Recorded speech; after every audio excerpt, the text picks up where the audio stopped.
Louis. Elle. Faut que je te dise. Des vraies questions, faut que je te dise. Des vraies réponses. Faut que je te dise.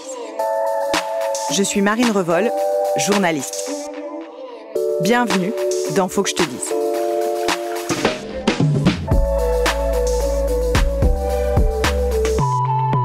Qu'est-ce que ça veut dire faire l'amour ? On vous a peut-être un jour posé la question suivante. Est-ce que tu as déjà fait l'amour ? Est-ce que tu es encore vierge ? Comme beaucoup de gens, vous avez pensé pénétration, voire pénétration d'un pénis dans un vagin, et donc vous avez dit oui ou non, selon ce standard-là. Mais en fait, quand on se demande ce que ça veut dire, faire l'amour, c'est un peu réducteur de limiter ça à la pénétration, non ? De considérer que tant qu'une fille n'a pas été pénétrée, elle est encore vierge. Est-ce que, quand on a expérimenté un rapport intime avec quelqu'un, par exemple des rapports bucco-génitaux, c'est-à-dire quand on a touché le sexe de notre partenaire avec notre bouche, notre langue, on n'a pas déjà fait l'amour ? Il n'y a pas de définition commune et universelle de ce que c'est de faire l'amour. Et d'ailleurs, faire l'amour, ça n'est pas non plus forcément être amoureux. Dans cet épisode, on va considérer que faire l'amour, c'est avoir un rapport sexuel. Et ça peut signifier beaucoup de choses. A priori, un rapport sexuel suggère que le sexe d'un partenaire est impliqué, comme par exemple lors d'une fellation ou d'un cunnilingus. Mais on pourrait étendre cette définition au rapport qui inclut des caresses, des baisers, des câlins, des frottements. Parfois, parce qu'une fille veut rester vierge, un garçon va dire qu'une fellation, ça ne compte pas comme du sexe. Parfois, il y aura un contact bucco-génital, mais l'un des participants n'a pas envie d'aller plus loin, et plutôt que de l'exprimer, va plutôt prétendre que ce qui s'est passé ne compte pas, que d'ailleurs ce n'était même pas du sexe. Si vous avez l'impression que d'une façon ou d'une autre, vous avez fait du sexe, c'est que c'est probablement ce qui s'est passé. Un rapport sexuel peut avoir lieu entre un homme et une femme, entre deux femmes, deux hommes, une personne non-binaire et une femme, une personne non-binaire et un homme, etc. Le genre n'est pas une question.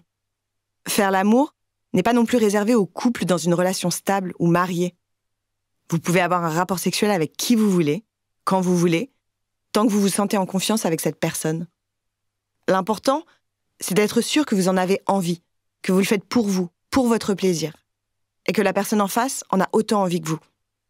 Ce qui m'amène à un point super important, le consentement.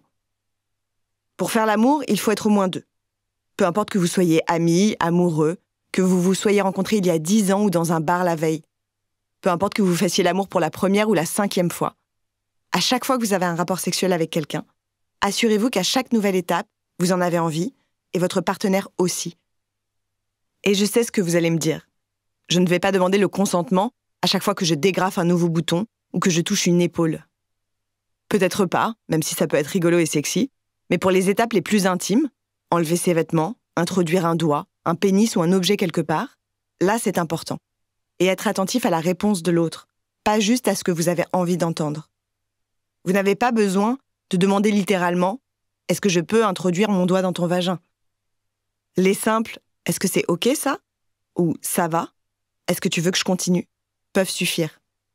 Et si vous pensez qu'il n'y a pas de manière sexy de le faire, inspirez-vous des séries comme Sex Education ou Normal People.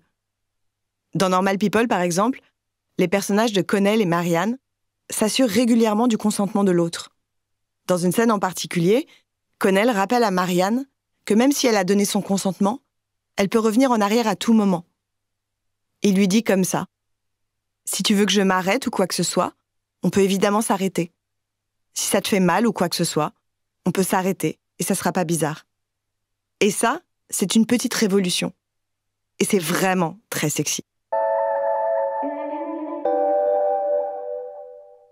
Bien sûr, il y a encore du chemin à faire sur la représentation de la notion de consentement à l'écran, mais aussi sur la question de l'orgasme. Car souvent, quand on voit un rapport sexuel à l'écran, il y a des gémissements, les corps s'échauffent, et d'un coup, bam, tout le monde jouit, en même temps et en un temps record. Ça n'est pas comme ça que ça se passe dans la vraie vie. Un orgasme peut prendre du temps à arriver. Selon une étude menée sur 645 femmes dans 20 pays, conduite sur les couples hétérosexuels, il faut en moyenne 13 minutes et 24,6 secondes à une femme pour atteindre l'orgasme. Mais ça peut aussi être plus long, ou ne jamais arriver, et c'est pas grave, ça ne dit rien de vous. D'ailleurs, faire l'amour, ou avoir un rapport sexuel, appelez ça comme vous voulez, n'implique pas forcément qu'il y ait un orgasme à la clé, ni que cela en soit le but. C'est également faux d'imaginer que vous aurez un orgasme lors de votre premier rapport sexuel avec un partenaire. Ça ressemble plus souvent à un échauffement qu'à une scène de film. Mais l'orgasme n'est de toute façon pas la seule façon d'éprouver un plaisir sexuel intense. Et il n'y a pas à culpabiliser. Vous n'êtes pas non plus frigide si vous n'avez pas d'orgasme, de même que vous n'êtes pas une salope si vous en avez un à chaque fois, ou plusieurs. Une fois qu'on a dit ça, est-ce que bien faire l'amour a un sens ? Si oui, c'est quand les protagonistes ressortent heureux de l'expérience. Pour que cela arrive, le mieux est de ne pas avoir peur de ses propres désirs. Dites à votre partenaire ce dont vous avez envie. Partagez avec lui ou elle vos peurs, ce que vous voulez et ce que vous ne voulez pas. Et faites la même chose pour lui ou elle. Faire l'amour, c'est aussi ça. Montrer à son ou sa partenaire qu'on se soucie de ses désirs sans avoir honte de partager les siens. Cela peut prendre du temps, mais c'est un chemin passionnant à explorer. Prenez soin de vous. Merci d'avoir écouté Faut que je te dise, un podcast coproduit par le magazine Elle et Louis Média, avec le soutien de l'ONG Plan International et le mouvement de la French Touch.